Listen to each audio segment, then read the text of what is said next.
청취자분, 안녕하세요. 오늘 저희가 함께 살펴볼 글 갱년기 우울감 혼자 앓지 마세요. 이거 보내주신 분도 계신데요.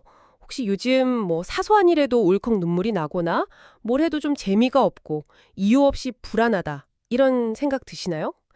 이게 생각보다 많은 분들이 겪으시는데 혼자 힘들어하시는 경우가 많더라고요. 바로 갱년기 우울감인데요. 이게 의지가 약해서 그런 게 절대 아니거든요. 이 시기를 어떻게 좀 지혜롭게 헤쳐나갈 수 있을지 오늘 글을 바탕으로 좀 깊이 파헤쳐보겠습니다. 네, 안녕하세요. 그래서도 나오지만 실제로 통계를 보면요. 우울증으로 병원을 찾는 여성 환자분들이 남성보다 2배 이상 많아요. 특히 40대, 50대 중년 여성 비율이 상당히 높게 나타나죠. 이게 중요한 게 그냥 기분 탓이겠지 할 게 아니라 어쩌면 의학적인 도움이 필요할 수 있는 그런 상태라는 점을 좀 기억해야 합니다. 네.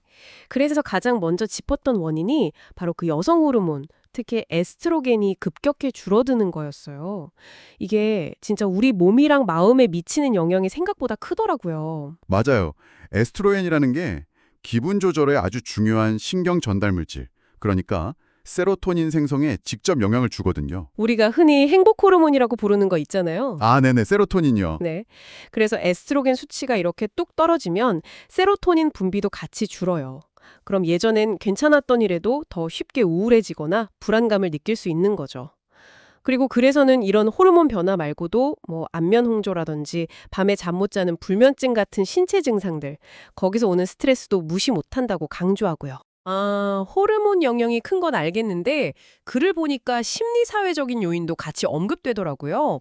예를 들면 아이들이 다 커서 집을 떠나면서 느끼는 그런 빈둥지 증후군 같은 거요. 이런 환경적인 변화는 그 생물학적인 변화랑 비교해서 글에서는 좀 어느 정도 비중으로 다루나요? 그거 좋은 질문인데요. 그래서는 호르몬 변화를 가장 핵심적인 생물학적 요인으로 보면서도 방금 말씀하신 그런 심리사회적 요인들이 우울감을 확 키울 수 있는 중요한 촉매제 역할을 한다고 설명해요. 그러니까 자녀가 독립하면서 느끼는 상실감, 그 빈둥지 증후군 있잖아요. 네, 아니면 이제 나이가 들어가는 것에 대한 불안감 같은 것들이 이미 에스트로겐 감소로 좀 마음이 약해져 있는 상태에서 더 크게 와닿을 수 있다는 거죠. 좀 복합적으로 작용한다고 봐야겠죠? 아, 그래서 그 글에 자가진단 체크리스트가 있었군요. 스스로 좀 점검해 보라고요. 이게 최근 2주 동안 거의 하루 종일 우울하거나 공허하다. 또는 예전에 즐겁던 일에 흥미가 뚝 떨어졌다. 또 잠자는 거나 식욕의 변화가 생겼다거나 불안하고 초조하고 짜증이 난다. 집중력이 떨어진다. 내가 너무 무가치하게 느껴지거나 죄책감이 된다. 늘 피곤하다. 원인 모를 통증이 있다. 심하면 죽음이나 자살에 대한 생각까지. 이 중에서 5가지 이상 해당되면 전문가 상담을 꼭 고려해보라고 나와 있었죠. 네, 맞아요. 그 체크리스트가 혼자서 너무 힘들어하지 마시고 지금 도움이 필요할 수 있겠구나 하고 가늠해 보는데 굉장히 유용합니다. 5가지 이상 해당된다면 이걸 그냥 기분 탓으로 넘기지 말고 좀 적극적으로 대처해야 한다는 신호로 받아들이는 게 중요하다고 그래서 조언하고 있습니다. 그럼 그 대처 방법들, 그래서 제시한 극복 전략들을 좀 더 구체적으로 얘기해 볼까요? 전문가의 도움부터요. 네, 좋습니다. 첫 번째가 전문가의 도움인데요. 부족한 호르몬을 보충해주는 호르몬 대체요법, HRT라고 하죠. 근데 이건 반드시 의사랑 충분히 상의하고 장단점이나 위험성을 잘 따져서 신중하게 결정해야 한다고 명시되어 있고요. 또 아까 말씀드린 세로토닌 수치를 조절하는 항우울제 처방이나 아니면 전문적인 심리 상담도 아주 효과적인 방법입니다. 아, 심리 상담. 네.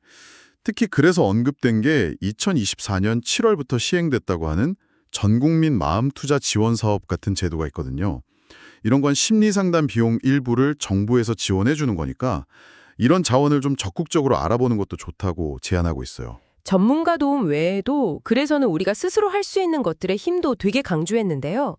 신체 활동부터 시작해서요. 역시 몸이랑 마음은 연결되어 있다는 거죠. 맞습니다. 정말 중요하죠.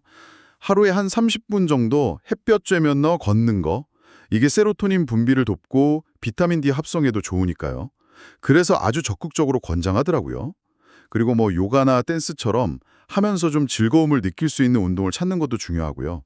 식단 같은 경우는 콩, 두부, 석류처럼 식물성 에스트로겐이 많은 음식들, 또 신선한 채소나 과일 많이 먹고 반대로 좀 감정 기복을 일으킬 수 있는 단 음식이나 카페인, 술 같은 건 줄이는 게 좋다고 꽤 구체적으로 나와 있어요. 소통의 중요성도 나왔었죠. 혼자서 막 끙끙 앓는 것보다 주변에 좀 알리는 용기가 필요하다. 이런 맥락이었던 것 같아요. 네, 그렇죠. 가족들한테 나 요즘 갱년기 증상 때문에 좀 힘드니까 이해해주고 지지해줬으면 좋겠어. 이렇게 솔직하게 표현하는 게 중요하다고 글은 말하고 있습니다. 그리고 비슷한 시기를 겪고 있는 친구들하고 얘기 나누는 것도 정말 큰 위로가 되잖아요. 또 그래서 예시로 들었던 서울시 50플러스 재단의 흰머리 언니들 같은 비슷한 경험을 하는 여성분들 커뮤니티나 지역보건소 프로그램 같은 데 참여하는 것도요. 뭔가 소속감도 느끼고 정서적으로 안정감을 얻는 데 좋은 방법이 될 수 있다고 소개하더라고요. 이런 커뮤니티가 서로 경험 나누고 지지하는 활동을 주로 한다고 해요. 그리고 마지막으로 자기 돌봄에 대한 강조도 저는 좀 인상 깊었어요. 뭐랄까, 그동안은 계속 가족이나 일의 우선순위를 뒀다면 이제는 좀 나에게 집중할 시간이다. 이런 메시지 같았어요. 바로 그거죠. 그래서는 그동안 좀 미뤄왔던 취미 같은 거 있잖아요. 그런 걸 배워보거나 의식적으로 좀 쉬는 시간을 갖는 것. 예를 들면 따뜻한 물에 목욕을 한다든지 좋아하는 음악을 듣는다든지 하는 거예요. 아, 그리고 잠들기 전에 그날 있었던 감사한 일 한 서너 가지 적어보는 감사일기 쓰기. 이것도 긍정적인 감정을 좀 깨우는 데 도움이 된다고 하고요. 아까 말한 그런 불안감 같은 거 다스리는데 이런 의식적인 휴식이 진짜 도움이 될 수 있겠죠. 네, 오늘 저희가 살펴본 글 갱년기 우울감 혼자 앓지 마세요는요.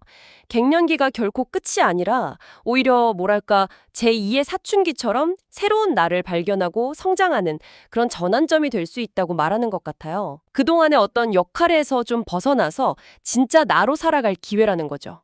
지금 느끼시는 그런 힘든 감정들이 청취자분의 잘못이 절대 아니라는 점, 그리고 힘들면 도움을 구하는 게 당연하다는 점을 꼭 기억해 주시면 좋겠습니다. 이 위해서 청취자분께서 이번 주에 당장 한번 시도해 볼 수 있는 작은 자기 돌봄 방법이나 아니면 도움 요청 방법 딱 한 가지는 무엇일지 한번 스스로에게 질문을 던져보시면 어떨까? 네, 그런 생각을 해봅니다.